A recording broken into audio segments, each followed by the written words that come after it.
রাসূলুল্লাহ সাল্লাল্লাহু আলাইহি ওয়াসাল্লামের নবুয়তের জীবনে আল্লাহ তাআলা তার মাধ্যমে অসংখ্য অলৌকিক বা মুজিজাপূর্ণ ঘটনা ঘটিয়েছেন। অত্যন্ত চমৎকার ও হৃদয়স্পর্শী ঘটনা হলো শুকনো গাছের গুঁড়ি কেঁদে ওঠার ঘটনা। এই ঘটনাটির রাসূলুল্লাহ সাল্লাল্লাহু আলাইহি ওয়াসাল্লামের প্রতি জড়বস্তুর ভালোবাসার এক অনন্য নিদর্শন এবং এটি সহিহ বুখারী সহ একাধিক বিশুদ্ধ হাদিস গ্রন্থে বর্ণিত হয়েছে। কান্নাকাটি করা খাটিয়া বা গাছের গুঁড়ির অলৌকিক ঘটনা। উৎস সহিহ বুখারী হাদিস নম্বর 3583 ও 3585। মদিনার মসজিদে নববী যখন প্রথম নির্মাণ করা হয় তখন সেখানে কোনো মিম্বর বা বক্তৃতা দেওয়ার উঁচু স্থান ছিল না। জুমার খুতবা দেওয়ার সময় রাসূলুল্লাহ সাল্লাল্লাহু আলাইহি ওয়াসাল্লাম মসজিদের একটি খেজুর গাছের শুকনো কাণ্ডের খুঁটি উপর ভর দিয়ে হেলান দিয়ে দাঁড়িয়ে কথা বলতেন। দীর্ঘদিন এভাবেই চলছিল।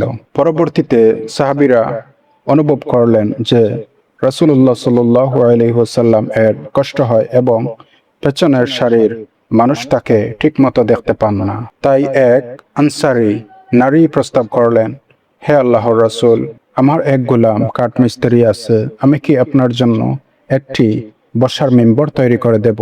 রাসূলুল্লাহ সাল্লাল্লাহু আলাইহি ওয়াসাল্লাম সম্মতি জানালেন। 3টি ধাপ বিশিষ্ট একটি সুন্দর কাঠের মিম্বর তৈরি করে মসজিদে এনে রাখা হলো। অলৌকিক ঘটনা। পরের জুমার দিন রাসূলুল্লাহ সাল্লাল্লাহু আলাইহি ওয়াসাল্লাম যখন খুতবা দেওয়ার জন্য পুরনো খেজুর গাছের গুঁড়িটি পার হয়ে নতুন মিম্বরের দিকে এগিয়ে গেলেন এবং মিম্বরে বসলেন, ঠিক তখনই পুরো মসজিদে এক অদ্ভুত ও করুণ আওয়াজ শোনা গেল। সেটি আসলে কোনো মানুষের আওয়াজ ছিল না। যে শুকনো খেজুর গাছের খুঁটিটি ভর দিয়ে রাসূলুল্লাহ সাল্লাল্লাহু আলাইহি ওয়াসাল্লাম এতদিন খুতবা দিতেন, সেটি থেকে বাচ্চাদের মতো ফুপিয়ে ফুপিয়ে কান্নার আওয়াজ আসছিল। হাদিসে বর্ণনা এসেছে, গাছের গুঁড়িটি 10 মাসের গর্ভবতী উটনির মতো তীব্র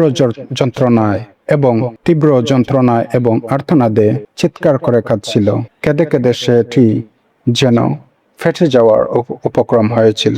মসজিদে উপস্থিত সমস্ত সাহাবী এবং অলৌকিক কান্না শুনে স্তম্ভিত ও বাকরুদ্ধ হয়ে গেলেন।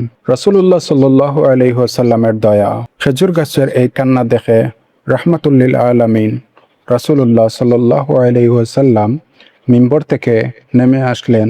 তিনি পরম মমতায় সেই ক্রন্দনরত শুকনো কাঠের গুঁড়িটিকে জড়িয়ে ধরলেন এবং নিজের হাত দিয়ে সেটিকে আলতো করে চাপড়াতে লাগলেন, যেমনটি মা তার কান্নারত শিশুকে শান্ত করার জন্য করেন। রাসূলুল্লাহ সাল্লাল্লাহু আলাইহি ওয়াসাল্লামের স্পর্শ পাওয়ার সাথে সাথে গাছের গুঁড়িটির কান্না আস্তে আস্তে কমে আসলো এবং সেটি সম্পূর্ণ শান্তি হয়ে গেল।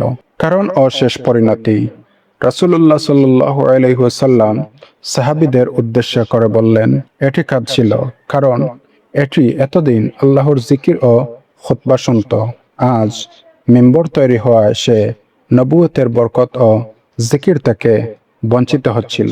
অন্য রওয়ায়াতে আসছে, রাসূলুল্লাহ সাল্লাল্লাহু আলাইহি ওয়াসাল্লাম গাছটিকে অপশন দিয়েছিলেন যে সে যদি চায় তবে তাকে আবার সবুজ সতেজ করে দেওয়া হবে এবং সে কিয়ামত পর্যন্ত ফল দেবে, অথবা সে যদি চায় তাকে জান্নাতে রোপণ করা হবে এবং জান্নাতবাসী তার ফল খাবে।